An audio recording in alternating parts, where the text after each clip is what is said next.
Welcome to the IVF Journey with Dr. Michael Chapman, the podcast for couples who struggle with infertility and want to fulfill their dreams of becoming parents.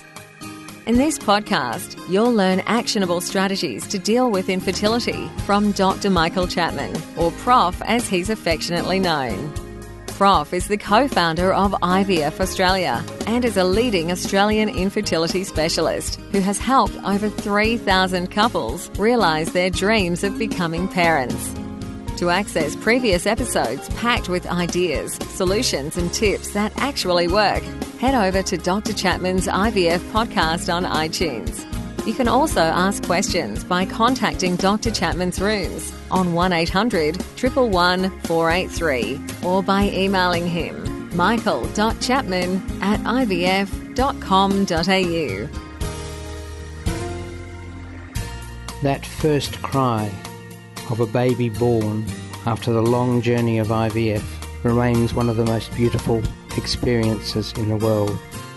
As an obstetrician and an IVF specialist, I've had the privilege of experiencing this over many thousands of times in my long career, but I still remain moved by each baby's first cry.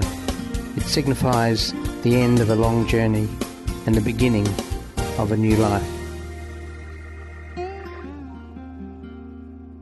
This is Professor Michael Chapman, co-founder of IVF Australia and host of the IVF Journey podcast. Thanks for tuning in.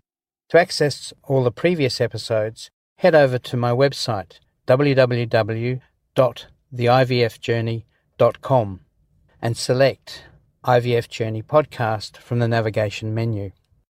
You'll also be able to find the various services that we provide at IVF Australia. Today, we're going to talk about some of the more uncommon approaches that I get in the clinic in relation to IVF. But this may apply to you. Let's first of all talk about donor sperm. In Australia, around about 2 or 3% of IVF cycles relate to donor sperm. So it's not that common. Donor sperm is required in situations where the male is unable to produce a sample capable of fertilizing an egg. With the modern technology of sperm injection, the numbers of couples who need to have donor sperm has decreased hugely, because now we really only need a single sperm for each egg. So that's 10 eggs, 10 sperm. So you can have a very, very low sperm count and be able to conceive using IVF and ICSI. So the couples that come to me for donor insemination are those where the male is producing no sperm. Being azospermic, that's having no sperm, is relatively uncommon. Amongst all men, it is 1 in 1,000. Amongst couples who come to an infertility clinic, it turns out to be about 1 in 100 of the causes of infertility. So still relatively rare. Even when there is no production of sperm in an ejaculate, there's still the possibility that there is production of sperm in the testicle. And again, modern technology, using microscopic techniques at the time of operating on a testicle, small pools of sperm can be found in men that we previously thought were totally infertile. So even that group may not need donor sperm. There are, however, men who definitely do not produce sperm. Men with genetic disorders, men who've had cancer of the testicle, where the testes have been removed, and a situation called Sertoli cell-only syndrome, where the cells that produce sperm are never laid down, even in early embryogenesis. When the embryo is being formed, those particular cells don't occur, and so a man is born with no possibility of ever having sperm. So that are medical reasons why a couple might need donor sperm.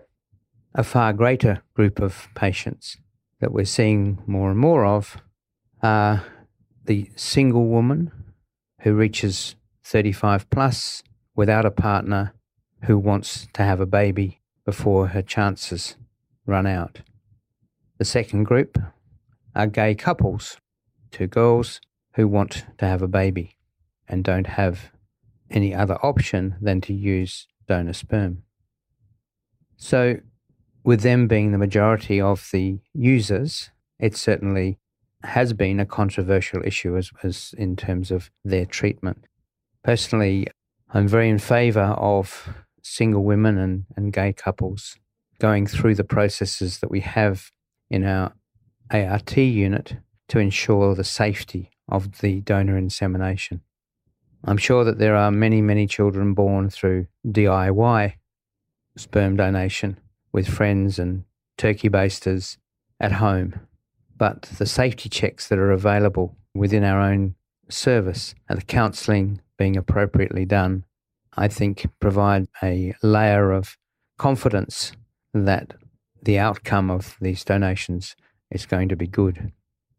It also, in situations where simple insemination isn't working, we are able to move on to more invasive and more successful technologies like IVF. Now let's talk about the donor sperm itself.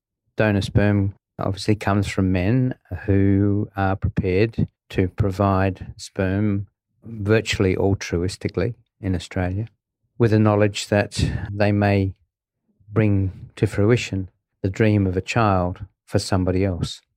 In days gone by, these donations were anonymous. The donor was guaranteed by the clinics that their identity would remain unknown. Over the last 20 years, there's been a change in view. There's increasingly been a view that the genetic roots of an individual are a divine right, and that you should know who your parents genetically. Thus, legislation in many states in Australia and overseas has led to the inability of a donor to remain anonymous.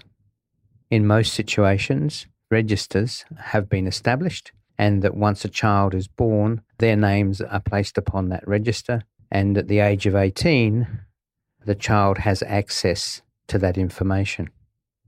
For many men who previously donated, this loss of anonymity was unacceptable, and for a long time we had a drought in relation to sperm donation because men were nervous about having a knock on the door 18 years later with somebody saying, "You're my father."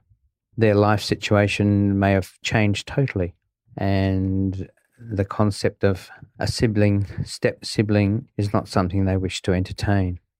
So in Australia then, we started to import sperm from various countries around the world, Denmark, the US, Canada, to deal with the undersupply. More recently, clinics have advertised more widely, and we've been able to recruit donors. At IVF Australia, we've been highly successful. In 2016, we're able to recruit over 60 donors. Each of those donors can produce 5 families. So we now have sperm to adequately supply the demand that we have. These donors, interestingly, have come from the gay community. I think gay men have a sensitivity about this particular issue, a desire to be doing good for their fellow man, and they potentially won't have the opportunity to have a child of their own in the future. And therefore, this is potentially their one opportunity, even if they may never know that child. The process of donor insemination, or the use of donor sperm, first of all depends on the quality of the sperm that has been produced. With freezing, sperm quality does decline, and therefore a high percentage of cases we would deem the sperm not to be suitable for intrauterine insemination, i.e. taking the sample, thawing it and putting it inside the uterus. The counts have to be very good for that to be successful. Thus, for many patients, donor sperm usage results in an IVF cycle with ICSI.